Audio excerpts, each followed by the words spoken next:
परमात्मा पाप कर्म दंड को भी काट सकता है। अभी तक जिस भी संत व महापुरुष से मिले उन्होंने यही बताया कि पाप कर्म फल भोगने से ही समाप्त होगा। वो प्रभु कौन है जो पाप कर्म को काट देता है, वो काल के बंधन से छुड़वा देता है। उसका क्या नाम है, पूजा की विधि क्या है? कृपया अवश्य सुनिए जगत गुरु तत्वदर्शी संत रामपाल जी महाराज के अमृत वचन। अब ये परमात्मा जो कबीर साहब है ना, यही सबका साथी है। अब जैसे एक बालक किसी बाप का, और कितना ही जैसे शराब स्वरूप पीने लग जाए न में बच्चा दौरा बैठा है, और जब वो उसके उस विवश हो जाए, उन तो दुखी हो जाए ना, फिर भी रोए, पिता फिर भी जाया कर अपने बच्चे ने सीने का लगा कर वापस ले आता है काजा पुत्र, और वो फिर उसको और मदद भी कर देता है।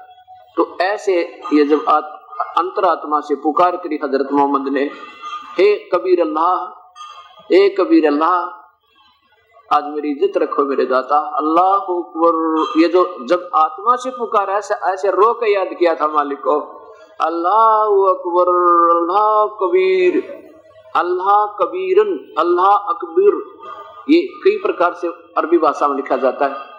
अब उसने तो ऐसा याद किया था कुछ कसुक के साथ। उधर से वो परमात्मा अंतर्यामी एक तू आत्म के आधार, पहुंचूंगा क्षण एक में जन अपने के एत, और हिरना कुछ उधर विदारिया मैं ही रावण मारा खेत। ये लंबी कहानी है, अब परमात्मा कबीर साहब की महिमा बताना यहाँ आवश्यक है।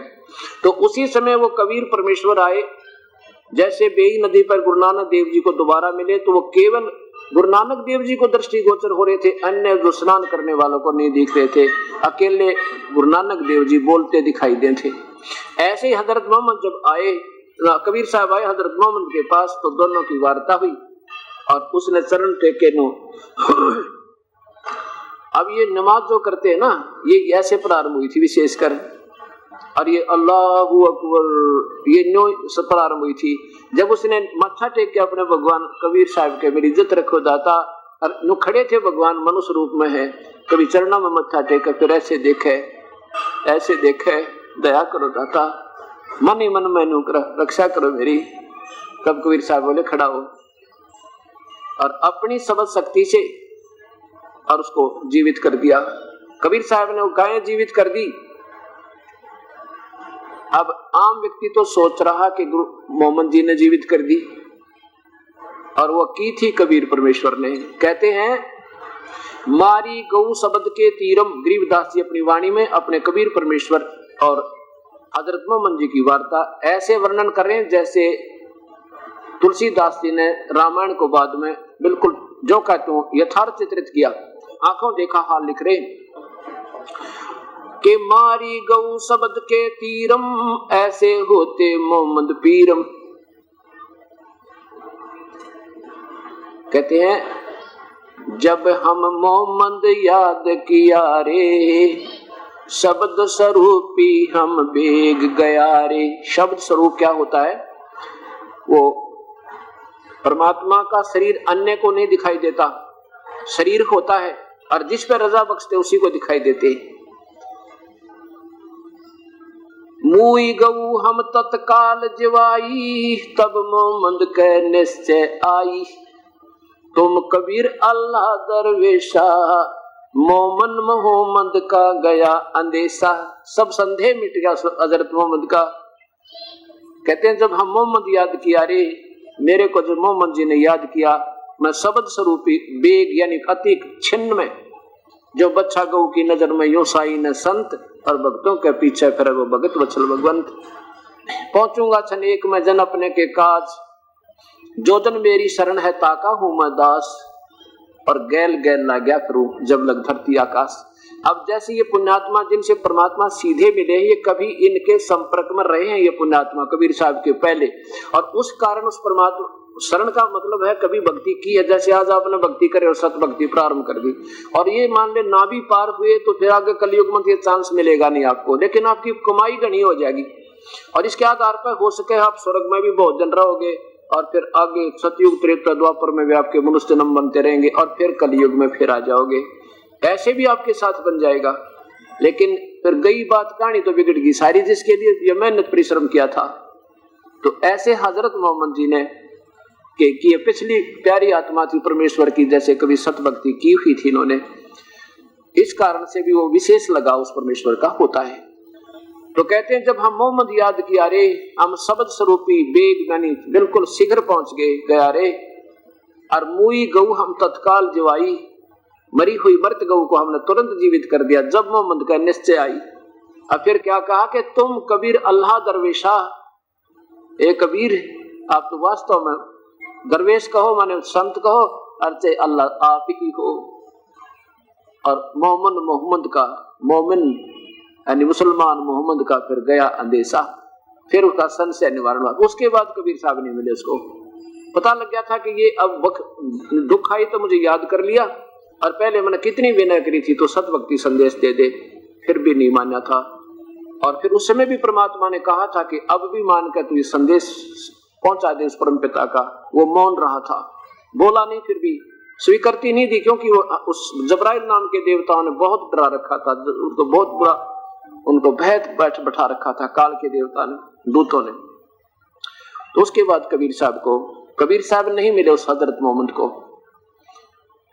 इसलिए तो आपने कुरान शरीफ में देखा था, अब यहाँ इतना समय नहीं क्योंकि आगे चलना है, कि वो कबीर परमात्मा जो तुझे जिंदा रूप में मिला था, आके उस पर भरोसा रखना। अब ये संदेश तो उससे डरते हैं, उसका बताते हैं भगवान वो है, और फिर अपनी तरफ से उनको दिशा गलत दे देते हैं। तो ऐसे फिर क्या हुआ बाद में, ये बकरे और गऊ काटने की कैसे रस्म पड़ी। जब तक हजरत मोहम्मद रहे तब तक तो उन्होंने ये कुरीति नहीं प्रारंभ होने दी। 1,80,000 जब लग जीवित रहे, उन्होंने कभी ये मांस खाना या बलि चढ़ाना, बकरे काटना या ईद बकरीद मनाना नहीं मनाने दिया उन्होंने। अब क्या होने लगा, बाद में कई 100 वर्ष के बाद आप फैसला कर ली कि आने वाले उनके वंशजों ने कि जिस दिन हमारे हजरत ने बकरा मारा था उसको याद बनाने के लिए बकरीद मनानी चाहिए, ताकि याद रहे कि इस दिन हमारे पीर ने, हमारे नबी ने और ऐसा कमाल किया था। उसके लिए क्या करना शुरू कर दिया, बकरा उस निश्चित दिन को बकरे को हलाल कर देते, प्यार करके कहते इसको मारेंगे नहीं, झटका नहीं मारेंगे, धीरे धीरे कलमा पढ़ते रहना, कलमा पढ़ते मार देना। अब वो कलमा पढ़े और वो रोए बेचारा, आत्मा उसकी तड़प तड़प कर प्राण निकले। फिर कहते हैं इनको जंगल में डाल दो, यो कलमा पढ़ दिया ना, अब मांस को नहीं खाना, नहीं तो अपना धर्म भंग हो जाएगा, जंगल में डाल देते, रेशम बना दी। ऐसे फिर गऊ जिस दिन जीवित की थी मृत्यु करके, ऐसे गऊ का प्रारंभ कर दिया। अब ये चल पड़ा सिलसिला, गांव गांव नगर नगर में ये दिन मनाने लगे। और फिर पड़ गया दुर्भिक्ष, यानी अकाल गिर गया। इतना भयंकर अकाल गिर गया कि पत्ते भी खा खा छिक लिए इंसान, वर्षों में पत्ते भी ना रहे। उसी समय ये दोनों पर्व आ गए, बकरीद आ गई। अब ऐसी हर स्थान पर, हर जगह जगह पर वो बकरीद मनाई, बकरा हलाल किया, जंगल में डाल दिया। और भूखे मरते कुछ मुसलमानों ने उसका मांस खा लिया बकरे का। इस बात का अन्य मुसलमानों ने एतराज किया, भी मुसलमान होकर मांस खा लिया, इसका निकम्मा काम कर दिया, इसको जाति धर्म से निकाल दो, इसको ये कर दो, इनको सजाएं दो। ऐसी सजाएं दी जाती थी उनको कि अगर मांस को खा लेना, फिर उस प्राणी के बदले में, जैसे एक बकरा खा लिया, मार दिया, या कोई किसी ने वैसे भी जीव हिंसा कर दी किसी मानस की, वो सजा दी जाती थी कि या तो 10 ऊंट या 100 ऊंट या 50 ऊंट ऐसे निमित्त किया करते थे। और ऊंटों को खाना नहीं, उनको बेच के, क्योंकि पहले धन यही होता था उनको बेच के धार्मिकता भंडारे धर्म में लगाओ, ये सजा दी जाती थी अगर कोई ऐसा मांस खा देता था या कोई जीव हिंसा कर देता था। तो ऐसी ऐसी घटना हर जगह होगी, सभी जगह से कई लोगों ने मांस खा लिया। उनकी सजा के लिए फिर मुख्य मौलवी काजियों के पास ये घटना पहुंची, बात पहुंची, तो उन्होंने सोचा भाई ये तो बात बिगड़ गई। अब क्योंकि मांस खाने वाले को सजाए मौत भी दे दे तो भी थोड़ा था, ऐसा प्रावधान मुसलमान धर्म में बताते हैं प्रारंभ में। अब उन्होंने सोचा भी इतना को सजा देना भी अच्छा नहीं लगता, क्योंकि हजारों की संख्या में दोषी पाए गए। जब मुख्य एक स्थान पर वो सबकी शिकायत पहुंची, निर्णय लेना था क्या सजा दें, तो उन्होंने एक सलाह बना ली, भाई देखो ये अच्छा नहीं, इस तरह सबको सजा देना। ये कह दो कि कलमा पढ़ने से वो बकरे का मांस पवित्र हो गया था, वो तो प्रसाद बन गया था। और भाई वो प्रसाद तो खाया इन्होंने, लेकिन वैसे कोई जीव हिंसा करके बकरा काट के खाएगा तो वो उसको महान पाप होगा, खबर उसको बड़ी सजा मिलेगी। अब उनको माफ कर दिया, इस बात को सबने मान लिया, भाई ठीक है जब आदेश सही है तो बकरा कलमा पढ़ दिया था इसके लिए, इसको ये तो प्रसाद बन गया था।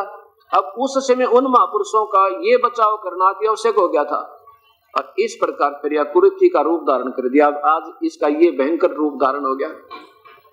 ऐसे फिर गौ का समय आ गया। अब वो काट तो देते पर जीवित ना कर सकते। अब और हजरत मोहम्मद ने काटी भी और जीवित भी कर दी। अब यहाँ कबीर साहब अपनी प्यारी आत्मा हजरत मोहम्मद की फिर बड़ाई करते हुए कहते हैं, क्योंकि अपने सर नहीं लेते अपनी बड़ाई को, कहते मारी गौ शब्द के तीरम, ऐसे होते मोहम्मद पीरम, शब्द फेर जवाई, हंसा राख्या गोसत न भाख्या, ऐसे पीर मोहम्मद भाई। तो कितनी प्यारी बात कही कि तुम अगर उनकी नकल करते उन महापुरुषों की, तो उन्होंने तो वो गाय मारी थी ना शब्द तक, और फिर जीवित कर दी थी, मांस नहीं खाया, वो जीव उसका नो का नो सुरक्षित कर दिया था। और ऐसे पीर मोहम्मद भाई, हंसा रखा उसका जीव बचा दिया, हंस माने जीव, जो का जो बचा दिया, और मांस नहीं बाख्या, मांस नहीं खाया बख्या। ऐसे पीर, ऐसे महापुरुष थे, ऐसे देव वो गुरु थे तुम्हारे हजरत मोहम्मद, अरे तुम ये गलती कर रहे हो। अब क्या कहते हैं परमात्मा के, देखो मुसलमानों, काजियों को और मौलवियों को की तरफ संकेत करते हुए कहते कि ये अगर इन काजियों को, मुल्लाओं को अगर ये पूरा विश्वास है कि बकरा, क्या कहते हैं ये कि हमने बकरे की रूह ना स्वर्ग भेज दी बिस्त में, और हम तो फिर ये पवित्र कलमा पढ़ने से मांस पवित्र हो गया, उस प्रसाद रूप में खाते, जरूरी खाना चाहिए सभी ने।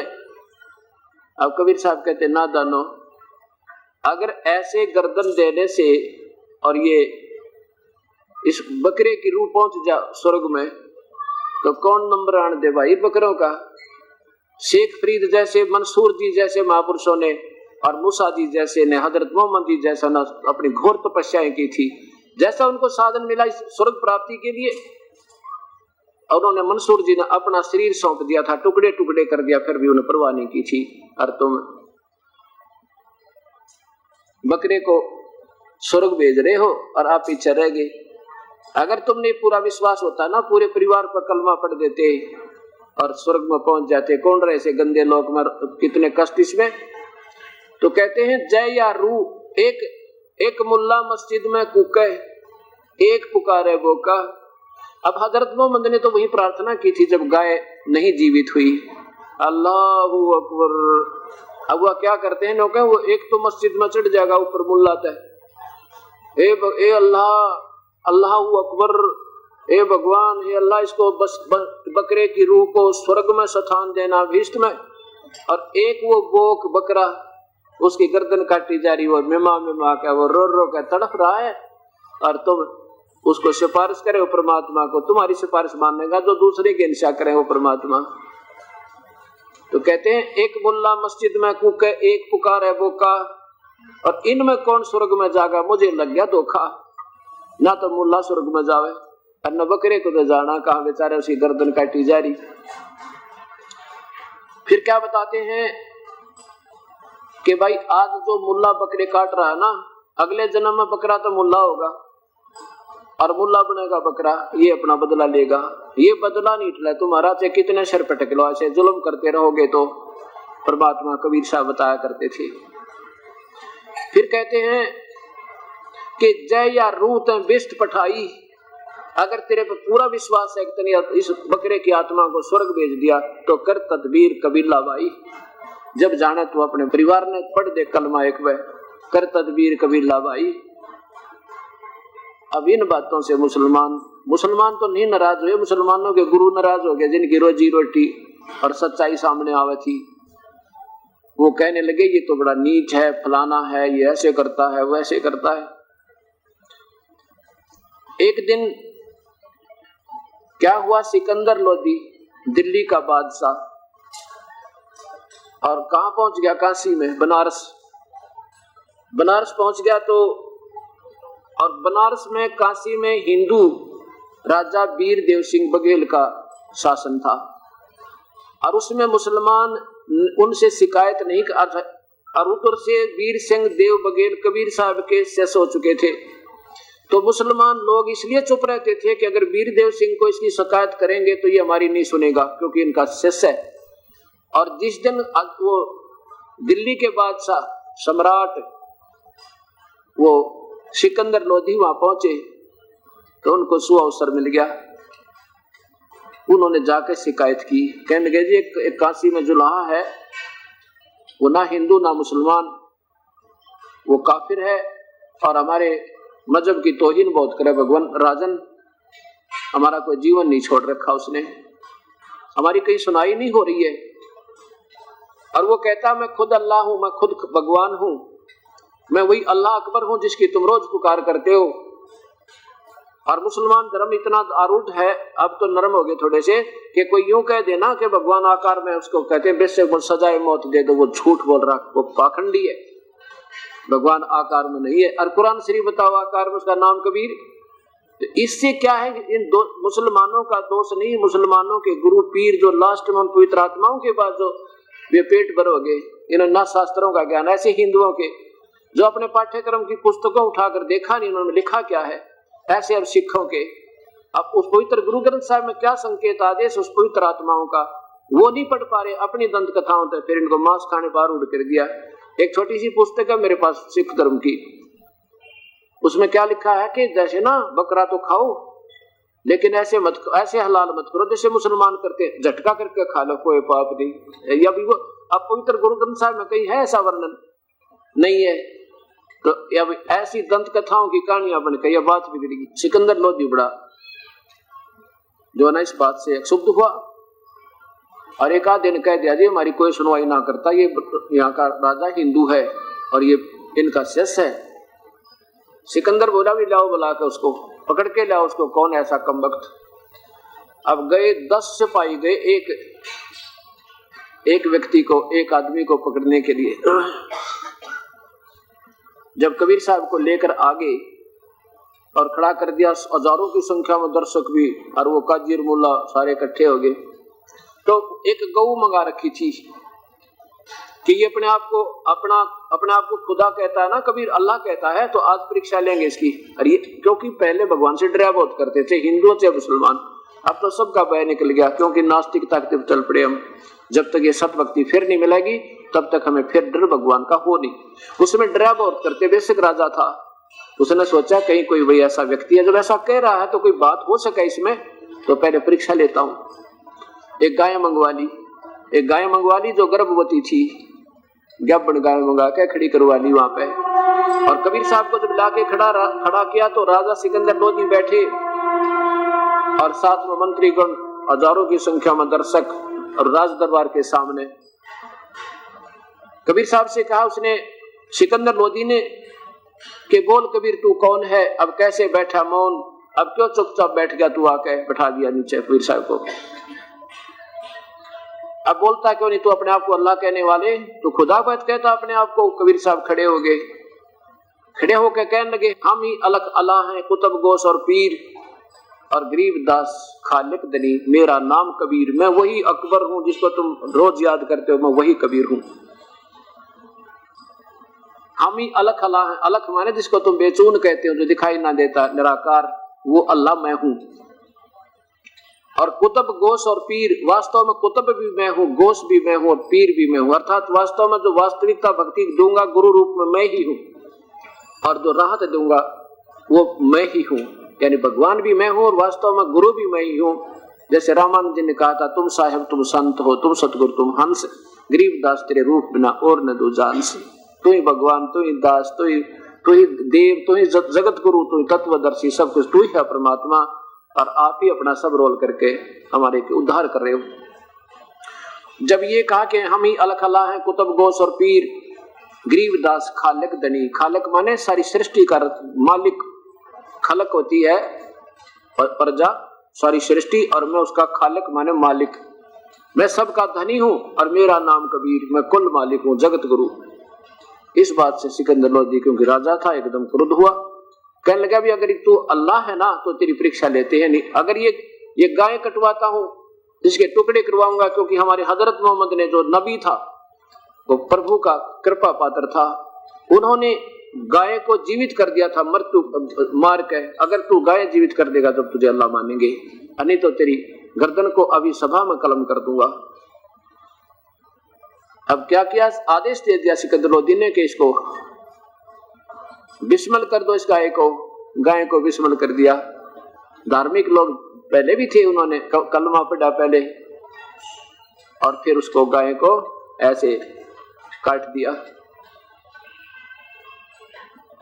2 टुकड़े कर दिए, बीचों बीच माँ और बेटा के 2 टुकड़े हो गए। अब कहने लगा इसको जीवित कर दे, इस गाय को जब जानू तुझे तो खुदा अल्लाह है। कबीर साहब खड़े हुए, एक थपकी उसकी माँ के शरीर, गाय के शरीर का लगा दी, एक लगा दी बच्चा के, वो दोनों जीवित हो गए। ऐसे दोनों जीवित होकर खड़े हो गए, निशान भी नहीं था जैसे कटे हो कभी, और बच्चे को लगा कर माँ के गाय के नीचे और दूध की बाल्टी ठोक दी। बोलो सतगुरुदेव की जय, कबीर साहेब की जय। और फिर जब ये देखा करिश्मा, सबके पैरों तले की मिट्टी निकल गई। सिकंदर लोधी खड़ा खड़ा मुख की तरफ देखा, ये के कहानी बन गई। तब उस परमेश्वर ने कहा था, गौआ अपनी अम्मा है, इस पर छुरी मत बा, गरीबदास की दूध ने सभी आत्म खा। कहने के नादानो, तुम इस गाय का दूध पियो, घी खाओ, और इसके बच्चे जो है तुम्हारा हल चलावे, और इसी का फिर तुम एक बार मांस खा के इसका काम बिगाड़ रहे हो। ऐसा जुल्म मत करो तुम। गौ अपनी अम्मा है, माँ क्यों कहते हैं? जिसका दूध पियो वो माँ कब आवे? माँ उसी को कहते हैं जिसका हम आहार ले, दूध पिया उसकी, उसको माता कहते हैं। इसलिए कहते हैं गौ अपनी अम्मा है, सबको, हिंदू और मुसलमानों के मना नहीं करती चाहे कोई दूध पियो, और फिर तुम इतना इसके साथ जुल्म करते हो। आपने एक बार इसका मांस खाकर काम बिगाड़ दिया, या बनमाना 10 वर्ष तक तुम्हें दूध भी दे और घी भी दे, खूब थारा आहार पोषण करे तुम्हारे पेट का, बच्चों का, इस निर्दोष पशु को मार देना कौन से मजहब और शास्त्र में लिखा है? तब कहा था कि नबी मोहम्मद नमस्कार है, राम रसूल कहाया, 1,80,000 को सौगत जिन्नी कर चलाया। कहते हैं अर्श पुरुष पर अल्लाह तकत है, अर्श पुरुष पर अल्लाह तकत है, यानी सबसे ऊपर वाले आसमान पर सतलोक में वो अल्लाह यानी पूर्ण परमात्मा का तकत, यानी वो उनकी राजधानी, वो स्थान है। अर्श पुरुष पर अल्लाह तकत है, खालिक बिन नहीं खाली, और उस परमात्मा की दृष्टि से एक जीव भी नहीं बचा है। वो इतना समर्थ है, उसके निराकार रूप में, यानी उसकी शक्ति, उसकी जैसे राजा है, निराकार शक्ति उसका खोप हिंदुस्तान के कण कण में विद्यमान है, और आकार में वो अपने दिल्ली बैठा है। तो ऐसे कहते हैं अर्श पुरुष पे अल्लाह तकत है, पर खालिक बिन नहीं खाली, उसकी रेंज के, वो सब उसके रेंज के अंदर आते हैं, क्योंकि वो समर्थ परमेश्वर एक सेकंड में हर एक का निरीक्षण लगता है। अब जैसे सूर्य है, सूर्य आज हम यहाँ भी देख रहे हैं, और महाराष्ट्र में भी देख रहा हूँ व्यक्ति मेरे पास है, और वो ऐसे ही वो परमात्मा हर जीव के ऊपर उसकी दृष्टि है, हर जीव के। तो क्या बताते हैं कि अर्श पुरुष पर अल्लाह तकत है, और वो खालिक बिन नहीं खाली, और वह पैगंबर पास पाक पुरुष थे साहिब के अब्दाली। वह पैगंबर तो पवित्र आत्मा थी जो हजरत मोहम्मद मूसा जी जैसे, और साहिब के अब्दाली यानी परमात्मा के कृपा पात्र थे, जिसकी भी उपासना कर रहे थे। जैसे वो शिव के उपासक थे, तो शिव के, मूसा जी विष्णु लोकता आए थे, विष्णु जी के कृपा पात्र थे, और ईसा जी भी विष्णु लोकता आए थे, वो भी कृपा पात्र थे उन्हीं के। तो कहने का भाव ये है, और आदम जी जो थे वो ब्रह्मा के कृपा पात्र थे, ब्रह्मा के लोकता आए थे। तो वह पैगंबर पाक पुरुष थे साहिब, साहिब माने भगवान के, भगवान माने जिस इष्ट की जो साधना करता उसी भगवान के वो कृपा पात्र रहे, उन पर उनकी छत्र साहब ने। वह पैगंबर पाक पुरुष थे, पाक माने पवित्र आत्माएं थी, साहिब के अब्दाली। और फिर कहते हैं नबी मोहम्मद नमस्कार है, खालिक बिन नहीं खाली, नबी मोहम्मद नमस्कार है, राम रसूल कहाया, उस अपने भगवान का, किसका? शिव का रसूल माने अवतार कहलाया, और 1,80,000 को सौगंध जिन्नी कर चलाया। और फिर तो सारे कापे खड़े खड़े खिसक गए नीचे नीचे, सारे ये तो वही बात बिगड़ गई। और परमात्मा ने उस सिकंदर लोधी को ऐसा रूप दिखाया, बिल्कुल तेजो में, भयंकर नहीं, जमीन से लेकर आसमान तक परमात्मा का शरीर दिखाई दिया, इतना सुंदर तेज, चरणा में गिर गया और पैर पकड़ कर माफी मांगे कि अक्षमा करो अल्लाह की जात, अक्षमा करो खुदा, मुझसे गलत होगी, मेरी गलती होगी, पापी को माफ कर दो। समेत मुकुट के चरणों में गिर गया सिकंदर लोधी, दिल्ली का सम्राट। तब कबीर साहब बोले ठीक है, अपनी भाई भक्ति करो ढंग है, और हम किसी को गलत मार्गदर्शन नहीं कर रहे, हम वही बतावें जो हमें बताना चाहिए था, हम गलत नहीं बता सकते। ये आपके जो गुरु हैं हिंदू और मुसलमानों के, इन्होंने ना तो अपने शास्त्र पढ़ रखे और तुमको शास्त्र विधि के विरुद्ध साधना करा के नादान आपको नरक के बागी और काल के मुख में डाल रहे। मैं तुम्हारी भले के लिए कह रहा हूँ, मानना मत मानना ये तुम्हारी अपनी मर्जी है, पर कष्ट उठाओगे जो परमात्मा का आदेश उल्लंघन करके। सिकंदर लोधी ने उस परमेश्वर के लिए पालकी मंगवाई और पालकी में बिठाए मालिक को, और आगे बैंड बाजे बजा के झोपड़ी तक पहुंचा गया कबीर, और साथ गया उनके साथ साथ, और आदर से फिर चरण वंदना लेकर वापस आया। बोलो सतगुरुदेव की जय। अब वहां जा लिए ना परमात्मा, जब उसकी माँ मुंह बोली माता कबीर साहब की नीमा लगा कर अपने बेटे नसीने तय परमात्मा को, और लो कहती रहे क्यों मत छेड़ा कर बेटा, तो इनको ये आदमी नहीं है बेटा, ना हिंदू ना मुसलमान। क्योंकि देखो गीता जी के 7वें अध्याय के 12 से लेकर 15 श्लोक में यूं लिखा है कि तीनों गुण तक के उपासक, रजगुण ब्रह्मा सतगुण विष्णु तम गुण शिव जी के उपासक, ये राक्षस स्वभाव का धारण किए हुए मनुष्यों में नीच मूर्ख, ये मेरी भक्ति भी ना करते अर्जुन, ये तो राक्षस स्वभाव के हैं। अब मुसलमान भी शिव के उपासक और हिंदू भी शिव के उपासक, और दोनों लड़े बच्चे की तरह, जो कह वो क्या हमारा अल्लाह बड़ा, वो नो क्या हमारा राम बड़ा। अरे बच्चे लड़ा कर छोटे छोटे, वो नो क्या आग्रह। अब जैसे दो बच्चे, एक बालक ने नो कह देना छोटे ने मेरा पापा है, उन्होंने कहा नहीं मेरा पापा है, उन्होंने उसकी गर्दन पकड़कर मुक्का मुक्का हो जाए, और पापा एक दोनों का।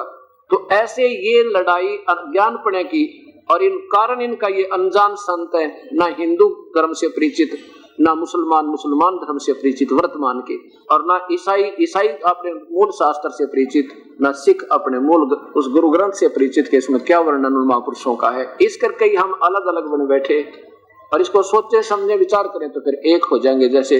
और ये संदेश वो परमात्मा में देने आए थे।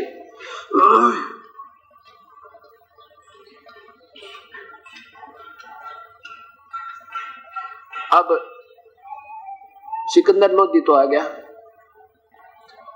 और बहुत प्रभावित हुआ, फिर भी बहुत से ऐसे कारण बने। एक बार क्या हुआ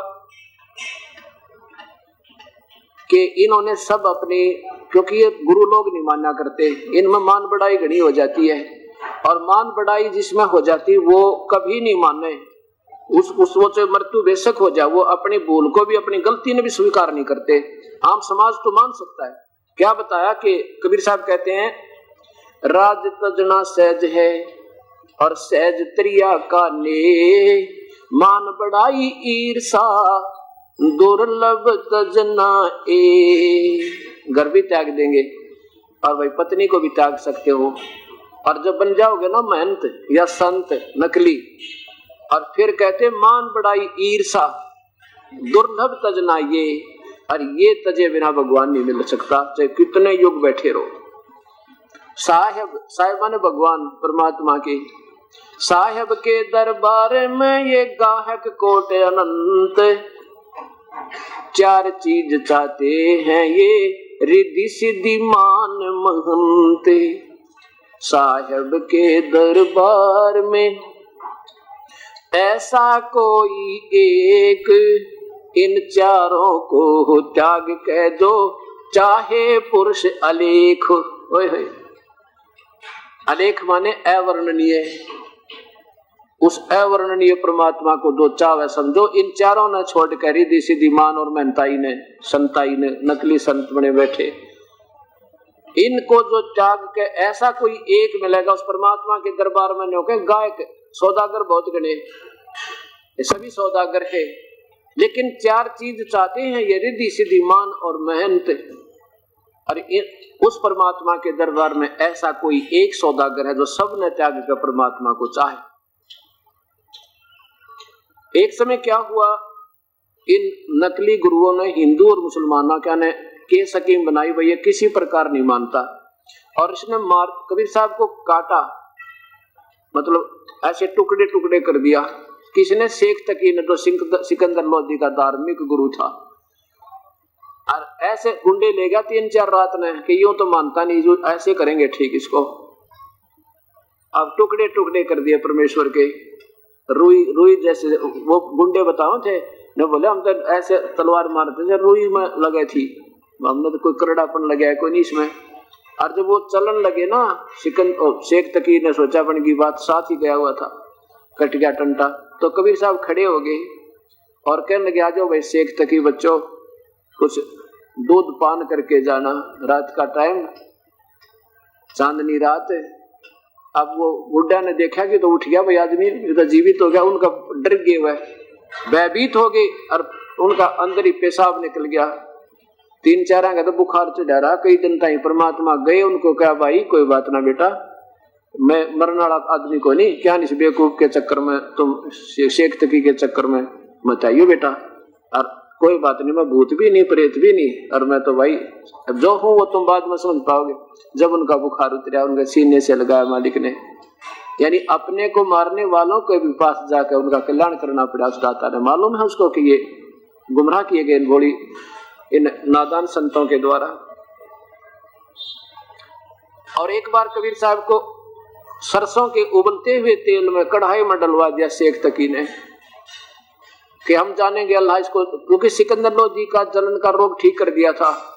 इस वो भयंकर बीमारी थी सिकंदर लोदी की, कितना ठीक नहीं हुई, ना जंत्र से, ना मंत्र से, ना वैद्य से, ना किसी दवा से तड़फ रहा था। परमात्मा ने सिर पर हाथ रखा था, कबीर साहब ने तुरंत ठीक हो गया।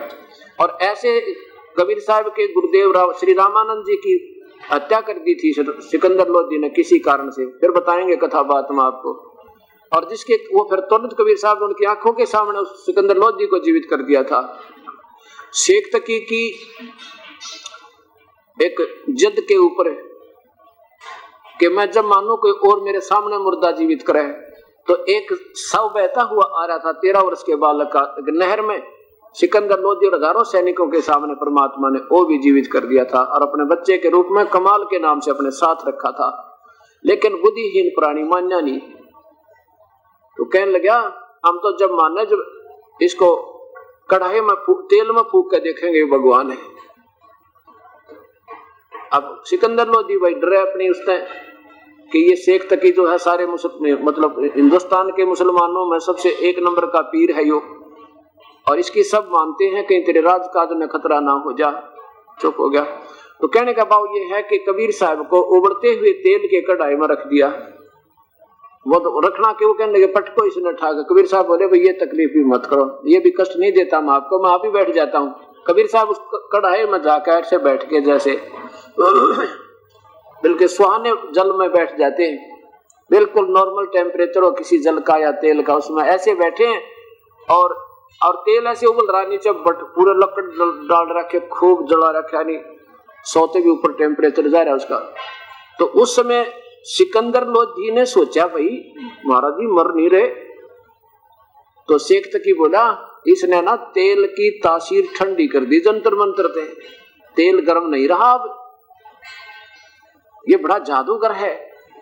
सिकंदर लोदी ने सोचा भाई चल चेक कर लेते हैं, शायद यार ठंडी होगी हो। कबीर साहब कहने लगे राजन इस नादान के चक्कर में आके इसमें उंगली मत दे देना, उंगली ढूंढी नहीं पाओगी तो बहुत गर्म है। सिकंदर लोदी ने सोचा गुरुजी भी तो बैठे हैं, क्या फर्क पड़ा है, महाराज जी भी तो बैठे, मेरी उंगली में क्या होगा। उंगली दी ऐसे, जितनी उंगली गई थी ना उतनी ही कट के अलग होगी, इतना तेज टेम्परेचर था। और बेहोश हो गया सिकंदर लोदी, पड़ गया पछाड़ खा के, चक्कर आ गया पीड़ा से।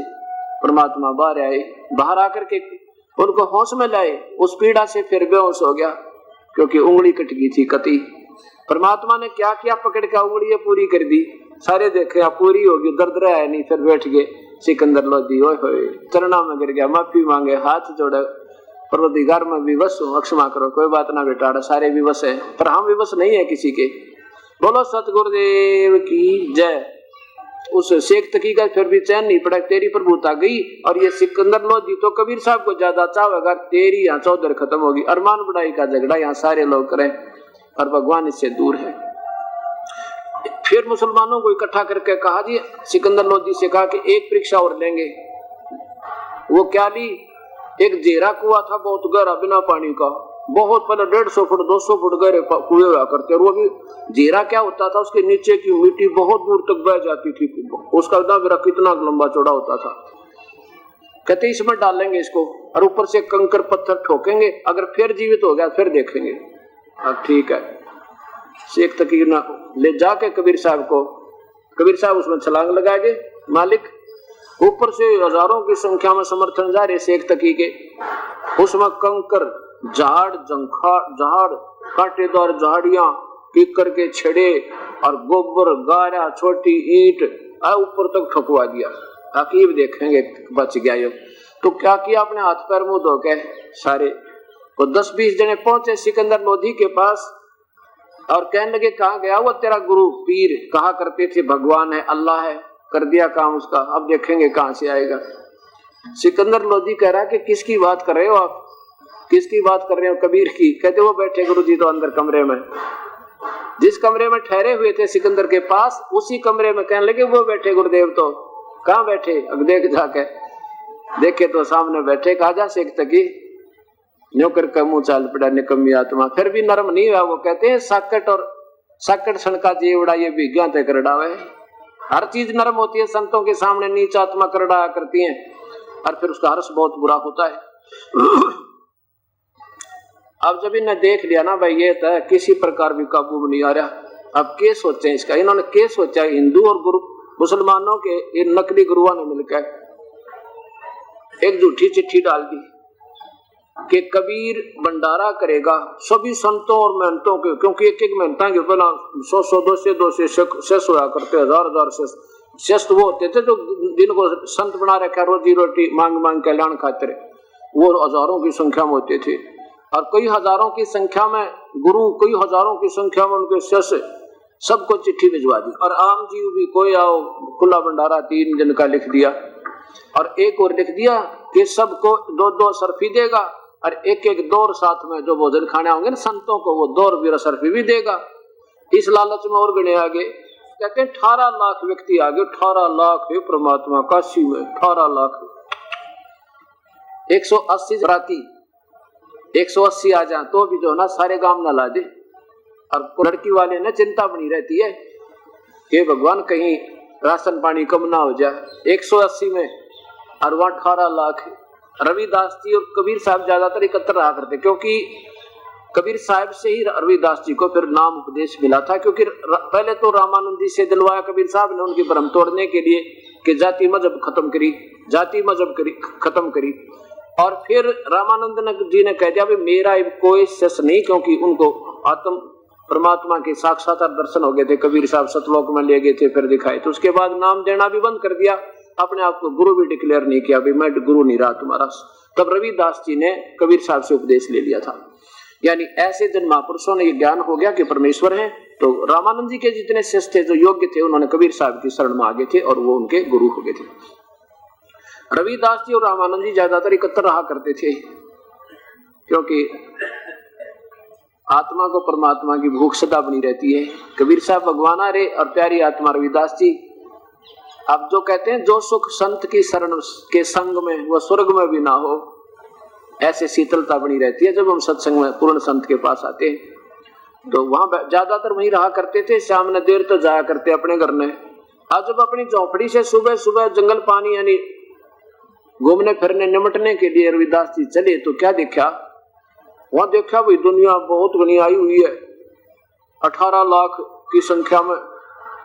और वो पूछने लगे रविदास जी के भाई कौन हो, कहां से आयो महापुरुष हो, आज क्या हो रहा है काशी में? और रविदास जी से पहले तो सैकड़ों ने पूछ लिया था उन, तभी कैसे आयो, क्या हो रहा है, किस कारण से आए हो? वो कह रहे थे काशी वालों तुम कौन सी दुनिया में रहते हो, तुम्हें मालूम नहीं हम इतनी दूर से आ गए हैं कि यहाँ भंडारा है भाई 3 दिन का। कौन कर रहा? कि कबीर। कौन कबीर? कि वही नीरू का पुत्र। रविदास जी उसके मुख की तरफ देखा, भी कल शाम तक गुरुदेव के पास में बैठा था, कोई जिक्र भी नहीं था, कोई चर्चा नहीं चली कभी। तो उसने पूछा भी कोई पत्र है तुम्हारे पास? कहाँ, बगैर पत्र के थोड़ी आते हम, सबसे निकाल इस्तार दिखा दिए। अब रविदास जी कहाँ का निपटने जावा था बेचारा, वो तो सिट्टी फिट्टी गुम होगी कि आज बात बिगाड़ दी सही। वापस आ गए और कबीर साहब के चरणों में दंडवत प्रणाम करके कहा, परवरदिगार अब और कोई अल्टरनेट नहीं रहा, तो काशी त्यागनी पड़ेगी अपन, अब कोई और इसका विकल्प नहीं बचा। आज तो ऐसा काम कर दिया इन कसाईयों ने। कबीर साहब बोले, भाई क्या कर दिया? कि भगवान वहां तो जहां तक देखा है ना महापुरुष ये संत जन, कोई नागेर, कोई शरडीर, कोई फिरडीर, कोई वैष्णो ना जो ना कितने काय पड़े हैं, और भगवान सबके पास पत्थर है, झूठे पत्थर लिख दिए किसी ने, और साथ में ये भी लिखा 3 दिन का भंडारा है, और सभी संतों को, संतों को एक एक असरफी और एक एक दोहर एक बहुत इंपॉर्टेंट, बहुत ही बेस्ट कंबल टाइप, कंबल से भी अच्छी बहुत कीमती वस्तु सर्दियों का कपड़ा होता है, तो दोहर बोला करते हैं कि वो देगा, और ये भी लिख रखा है। कबीर साहब कहने लगे, रविदास अपना बंद कर ले झोपड़ी का अंदर से सांकड़ और बैठ जा, और आज का दिन काट ले, शाम ने अपन निकल चलेंगे, रात ने अपने बच्चा ने सब ने लेकर। क्यों? वो बोले बच्चे थे परमात्मा के, अपनी ना को पत्नी थी, केवल 2 बच्चे थे जो मुर्दे जीवित किए थे किसी शेख तकी की इज्जत पर, एक कमाली नाम की लड़की, एक कमाल नाम का पुत्र जो 12-13 साल की आयु के जीवित किए थे, और 2 उनके माता पिता। मुंह बोले माता पिता नहीं थे, दुनिया की दृष्टि में एक लीला करने आए थे। तो भी रात को निकल चलेंगे रविदास, दिन काट ले, आवाना को दरवाजा खटखना, बोलिए मत। अब उधर से परमात्मा बैठ गए अपना जैसे भजन कर रहे हो, और वहां पहुंचे अपने सतलोक में। परमात्मा करोड़ असंख्य रूप बना सकता है 1 सेकंड में, और 1 सेकंड फ्रिक्शन ऑफ सेकंड में सतलोक जाकर वापस आ सकता है।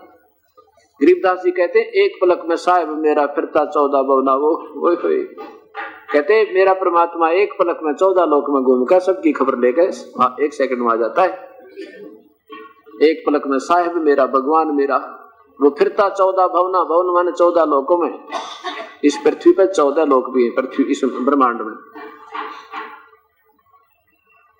तो वहां पहुंचे सतलोक में, संदेश भेज दिया, टेलीफोन कर दिया कि तैयार करो 9 लाख बैल, वहां की आत्मा सतलोक वाली प्यारी आत्मा, 9 लाख बैल बने जिनके सिर पर सींग नहीं, और 9 लाख बैलों के ऊपर बना बना सामान सतलोक का, अमृत हार, वो जलेबी लाडू पकौड़ी कचौड़ी दही बड़े सारे बनवा के, और खीर के माट बड़े, और चावल बासमती तो भी बढ़िया।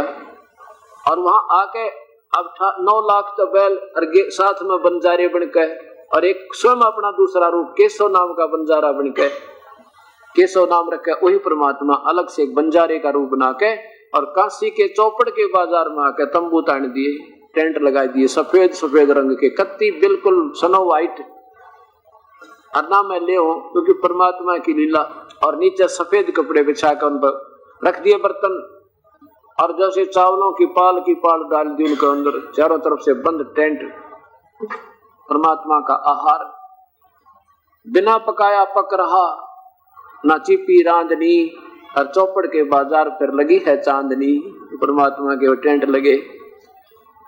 अब दुनिया तो लगी अपना भोजन पान, खावा भोजन जय जयकार है, और केशव रूप में परमात्मा बैठे, और जो भी भोजन पावा उनको एक असरफी, एक दोहर विदा करे, जैसा लिखा था पर्चे में, डेली हर भोजन के बाद। अरे कहता बेईमान 2 भी खावे, कोई बात ना, उनको भी देवे, खा लो तुम। तो क्या हुआ, उधर से एक चिट्ठी डाल दी, किसको? सिकंदर लोधी को भी डाल दी कि आपके गुरुदेव यानी कबीर साहब की तरफ से कि एक भंडारा कर रहे हैं, आप जरूर आइएगा। शेख तकी ने वह पर्ची, तो उसका चाल थी, कहने लगे आपके गुरुदेव वहां भंडारा कर रहे हैं, चलोगे? तो सिकंदर लोधी बोला क्यों नहीं चलेंगे, पक्का चलेंगे। और 2-4 दिन पहले प्रस्थान कर दिया, और निश्चित उसी दिन सुबह पहुंच गए जिस दिन भंडारा शुरू होना था। अब शेख तकी ने तो सोचा था कि ढूंढा नहीं पावा, कबीर इसको बना रहा था, उसको भगवान अल्लाह को कहे था, तो परम शक्ति कहा करते थे।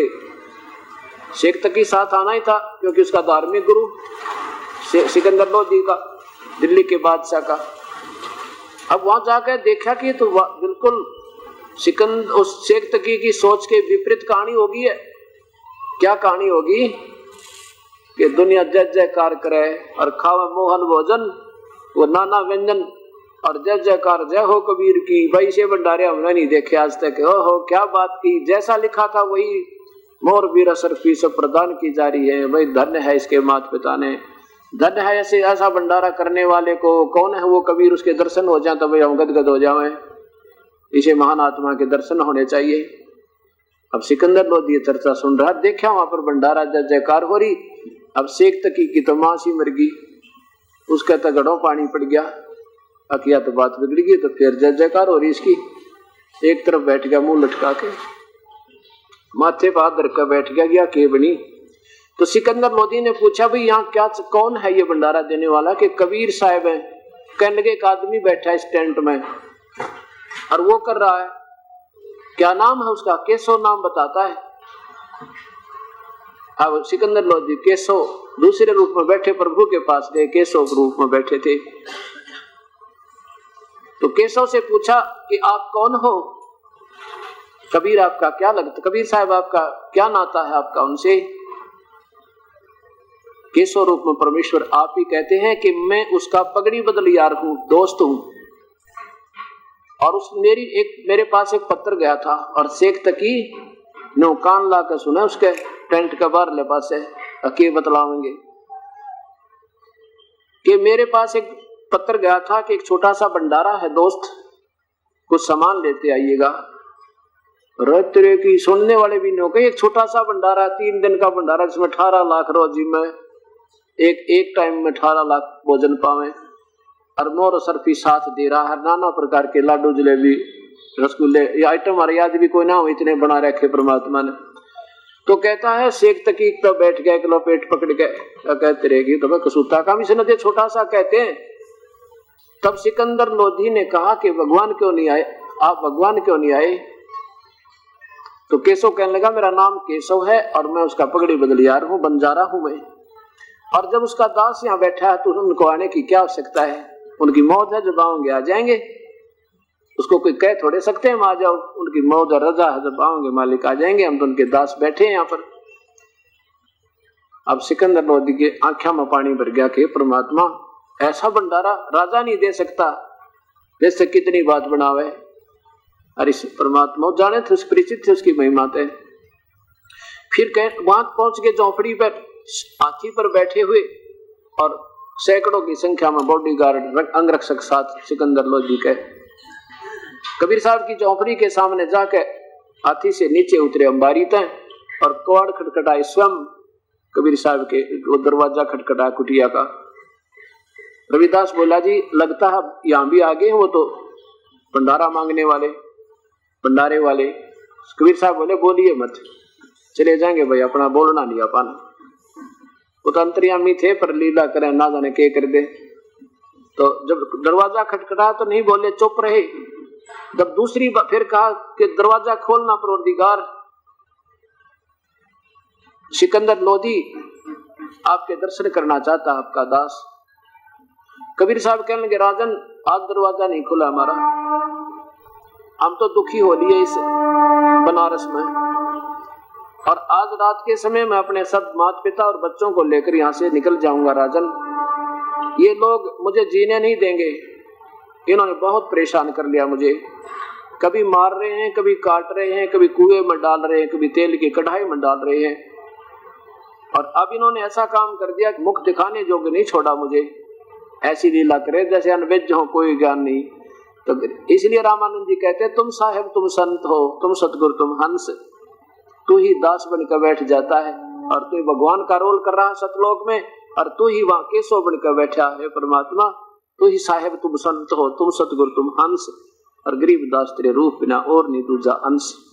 सिकंदर लोधी कहता परवरदिगार आप किसी और को बहका सकते हो, ये दास आपको समझ चुका है, आपसे परिचित हो चुका है।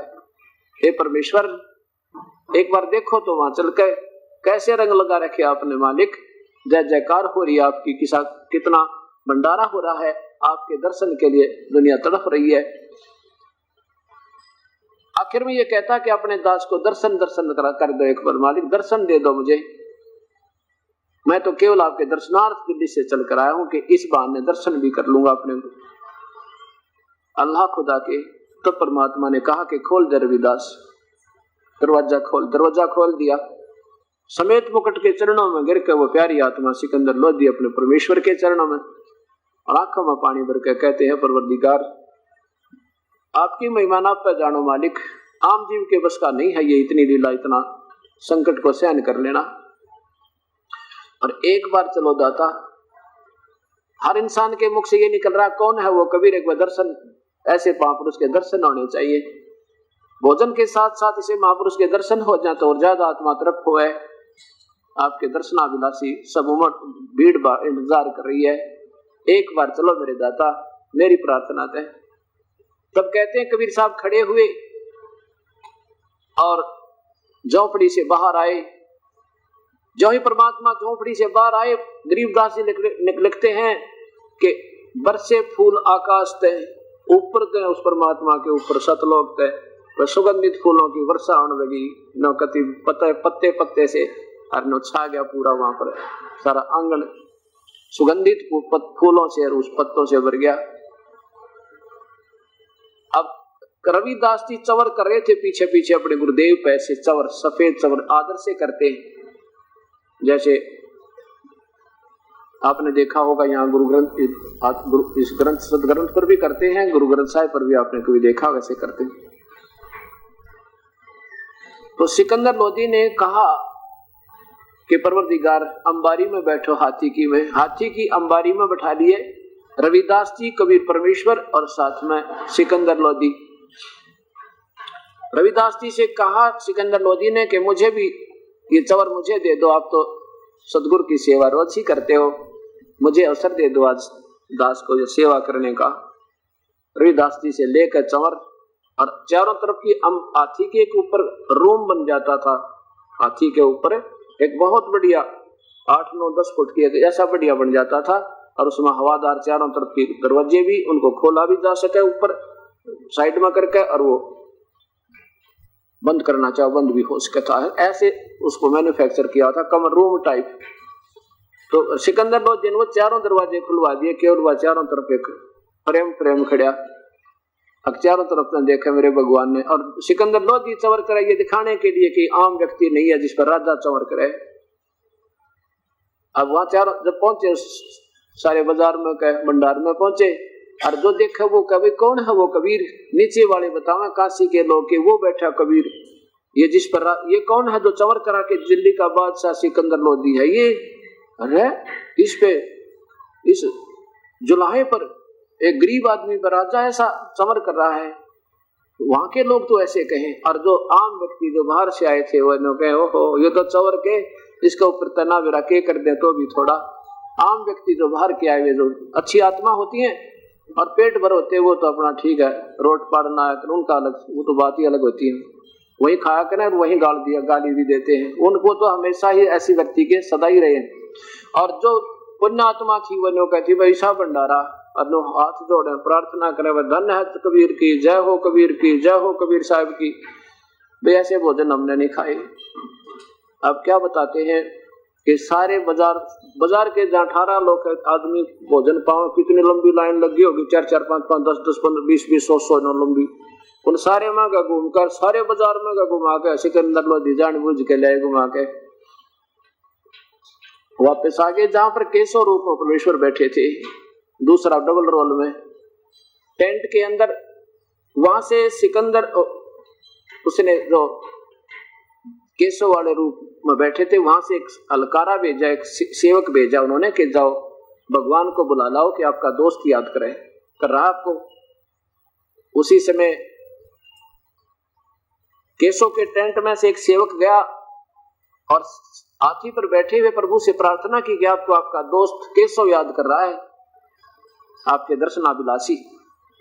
सिकंदर लोधी और कबीर साहब नीचे उतर कर हाथी से कहां पहुंचे, उस टेंट में जहां पर वो परमेश्वर डबल रोल में बैठे थे। कबीर साहब के आने से पहले कहते हैं 1 सेकंड में एक आसन लग गया ऑटोमेटिक फटाफट, और उसके ऊपर बहुत सुंदर पाठ पटंबर यानी बहुत सुंदर हीरे पन्ने से जड़े हुए चारों तरफ के झालर लटकने लगी, और कहा यहाँ विराजमान हो प्रभु, अपना दूसरा रूप कबीर परमेश्वर को कह रहा। खड़ा होकर आदर किया उनका, कबीर साहब विराजमान हुए और दूसरा तख्त ऐसा ही उस केशव रूप में बैठ गए और उस टेंट के चारों तरफ के वो सीलिंग यानी वो पर्दे हटा दिए, चारों तरफ के कर्टेन उठवा दिए कि दुनिया देखे और सुने। अब वहां कहते हैं 8 पहर गोष्ठी हुई, 8 पहर पता कितने, 24 घंटे 24 घंटे सत्संग चला। देख कितने दयालु मालिक पर हम अंधे गणे कर दिए अज्ञानी संतों ने। कबीर साहब वो इस रूप में प्रसन्न करता है कबीर साहब तय, और कबीर साहब देते हैं इस उद्देश्य से हो सके ये नादान आत्मा अब भी कोई समझ जा सुन के सत्संग ना। और भंडारे का केवल ये उद्देश्य नहीं था, उद्देश्य ये था उस परमात्मा के हो सके ये प्यारी आत्मा को भंडारा खाने आई हो और ना जाने किसका ये सत्य ज्ञान की छींट लग जा, ना जाने किसके हृदय में ये बात समा जावे और समझ ले अपने भगवान को। क्योंकि संत जो बने हैं ये हैं तो जिज्ञासु, परमात्मा की तड़प है इनको, लेकिन रास्ता ठीक ना मिलने से प्यारी आत्मा ठीक है फिर जैसे माहौल में ढल गए सुल्फे पीन लगे, खान खून की नीत बिगड़ गई तो वो सब लग गए, चेले इकट्ठे करने लगे, आश्रम बनाने लगे। रास्ता ठीक ना मिलने से कुछ भी कर सकती है, जीव तो है ये, और उधर से आत्मा परमात्मा की तरफ है इसको तो सुनने लगे। 8 पैर तक केशव प्रसन्न करता कबीर साहब उत्तर देते हैं। केशव कहता है आप इनका भले की कहते हो और ये आपको पत्थर मार रहे हैं, आपको कढ़ाई में फूंक रहे हैं, आपके साथ कितना बदसलूक कर रहे हैं, और फिर क्यों ना चलते अपने उस लोक में, चलो उस अपने लोक में सतलोक में जहां पर ये कष्ट क्लेश नहीं है। तो क्या कहते हैं कबीर साहब, क्या बोले कि केशव तू नहीं जानता मेरे दर्द ने, जिस बाप का बेटा बिगड़ जा, जिस बाप का पुत्र कुसंगत में पड़ जा, वो बाप जानता है उसको कैसे आत्मा रोती रहती है, ये कब आवा वापस, ये कब आवा। कभी भी समझ जा बेचारा को ठोकर ठाकर खा के कोई किसी ने लुटपिट के भी आ जाएगा मैं तो भी अपने पुत्र को सीने से बाप लगा लेता है। केशव तो नहीं जानता मेरे दर्द को, ये मेरे प्यारे बच्चे, मेरी आत्मा सारी की सारी, शेख तक की भी मेरी आत्मा है, लेकिन इस काल ने इसमें दुर्भावना बर्बादी, गलत ज्ञान की और प्रभुता दे दी सुख की। ये थोड़े से दिन का शेख तकी बना बैठा है काजी, पीर बन गया और कल न गधा बनेगा, निकम्मा मानता कोई ना, और मेरा दुश्मन बन गया अपने बाप का। क्योंकि नशे में ये नशा हो गया सबका, इस काल के अक्षणिक सुख का, ये माया का भांग डाल रखी इसने सारे इसमें। और नशा करया हुआ व्यक्ति मन माने अपने बाप का थप्पड़ मार दे, माँ ने बुरा बोल दे, क्योंकि उसको आप मालूम नहीं तो क्या गतिविधि कर रहा है। तो कबीर साहब क्या कहते हैं, कबीर ये माया अटपटी और सब गट आन अड़ी, और किस किस को समझाऊं, या तो कुएं भांग पड़ी। जैसे कुएं में भांग डाल देना, कोई मन 2 मन 50 किलो 1 क्विंटल गोल के, और उस पानी को कोई भी पी ले, चाहे 1 लाख पीओ चाहे 2000 पी ले, सब में वह भांग का नशा समावेश हो जाता है। एक जैसी बोल, एक जैसी चाल, एक जैसी गतिविधि सबकी हो जाती है। चाहे आपने कभी ठेके में देखे हो ना, दारू पी गए अंते चाहे 20 मिलेंगे, 20 के 20 शराबियों की एक जैसी गतिविधि, पैर लटखड़ाते हुए ऐसे करते हुए आप बोलते पाओगे, और सबकी एक जैसी, भले की कहें तो उल्टे बोलेंगे। तो ऐसे हमारे ये नशा कर दिया काल में, भले की कहे परमेश्वर और उसके उल्ट बोलते हैं और पीछे पड़ लेते हैं उन नादानों के कहते हैं। तो क्या बताते हैं कि गोता मारू स्वर्ग में मैं जा बैठूं पाताले, गरीब दास ढूंढत फिरूं मैं अपने हीरे माणिक लाले। अपने उन लालों को, हीरों को, मोतियों को ढूंढता फिर रहा हूं, जो मेरे पिछले जन्म के भक्ति करने वाले थे ना, जो अब बिछड़े हुए हैं, उनको अब इकट्ठे करूंगा सबको। हम ऐसे कबीर साहब के 64 लाख से हुए थे उस समय, 64 लाख, आज से 550 वर्ष 600 वर्ष पूर्व की बात है, जबकि हिंदुस्तान की कुल आबादी 4 करोड़ होगी, जिसमें अफगानिस्तान, बलोचिस्तान और यहाँ तक पश्चिमी पाकिस्तान, पूर्वी पाकिस्तान सारे उसके अंदर थे। उसमें 64 लाख से सोना कोई बच्चों का खेल नहीं है, और वो सुख दे दे कर मालिक ने अपने चरणों में लिए थे। तो कहने का भाव है, कबीर साहब कहते हैं कि ये जो आत्मा मेरे चरणों में पहले, क्योंकि हम आज के नहीं असंख्य योग हो गए, हमने ऐसे जन्मते और मरते न, और कभी ना कभी हम परमेश्वर के चरणों में आकर भक्ति भी करते हैं, लेकिन इस काल का दबाव ज्यादा रह जाने से हम फिर वंचित रह जाते हैं मुक्ति तक। लेकिन कौन हमारे साथ रह जाते हैं, उनके कारण हमें फिर कसक प्रभु की बनी ही रहती है। तो कहता उन प्यारी आत्माओं के लिए मैं घूम रहा हूँ। कभी मैं स्वर्ग में जाता हूँ, गोता मारूं स्वर्ग में, और फिर 1 सेकंड में पहुंच जाऊं पाताल, और फिर पृथ्वी पर हूं ही मैं, और गरीबदास ढूंढता फिरूं अपने हीरे माणिक लाल, अपने मोतियों को, हीरे लालों को जो बिछड़े हुए मेरे, तो उनको ढूंढ रहा हूं। अब वो ड्यूटी दास को दे रखी है उस परमेश्वर ने।